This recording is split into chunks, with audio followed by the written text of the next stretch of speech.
The title IF stands for Imaginary Friend, the little pal a kid might envision out of nothing. This is the second movie this year to tackle this concept, following Blumhouse's Imaginary.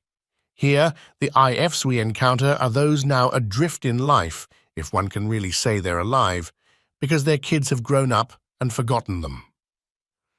The concept of leaving childhood behind has been the basis of countless movies, and I wouldn't argue Krasinski has found something new to say on the topic. However, he still handles the idea with an impressive amount of heart and enthusiasm. If centers on B, Cailey Fleming, a rather serious 12-year-old who insists she isn't a child anymore, largely because her mother died of cancer when she was younger, and now her father, Krasinski, is facing his own medical problems. Though her dad enthusiastically encourages her to go out and find her own story rather than spend all her time worrying about him, the message doesn't really sink in until B runs into butterfly ballerina Blossom, Phoebe Waller-Bridge, and lovable purple fuzzball Blue, Steve Carell, and she learns she can see imaginary friends. Along with cranky Cal, Ryan Reynolds, who acts as a sort of caretaker for the various IFs, B soon decides there's only one thing to do with her newfound ability: help them all find new homes. All the IFs need new kids so they don't disappear. The specifics of that particular process are never really discussed.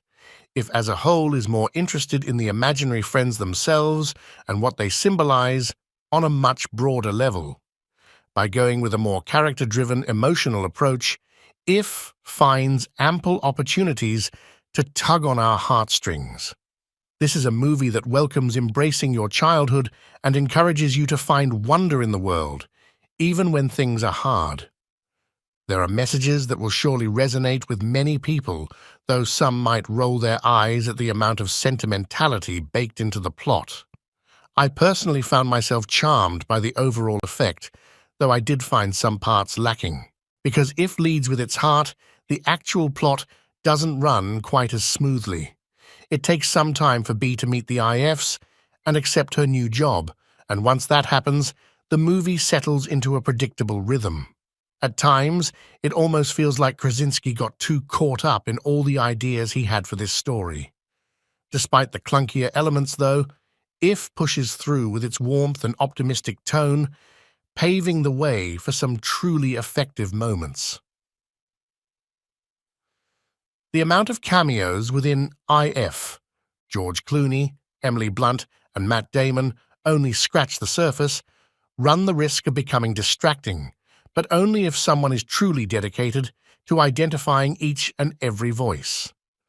The eclectic character designs provide something else to focus on, playing with the idea of what a child might dream up. The overly sentimental elements of IF might be too much for some, but Krasinski has brought so much heart and wonder that I think there'll be plenty for people to love, as long as they're willing to open up their imaginations. Do not forget to subscribe to YouTube channel Visionary Cinema so you can stay updated about movie news.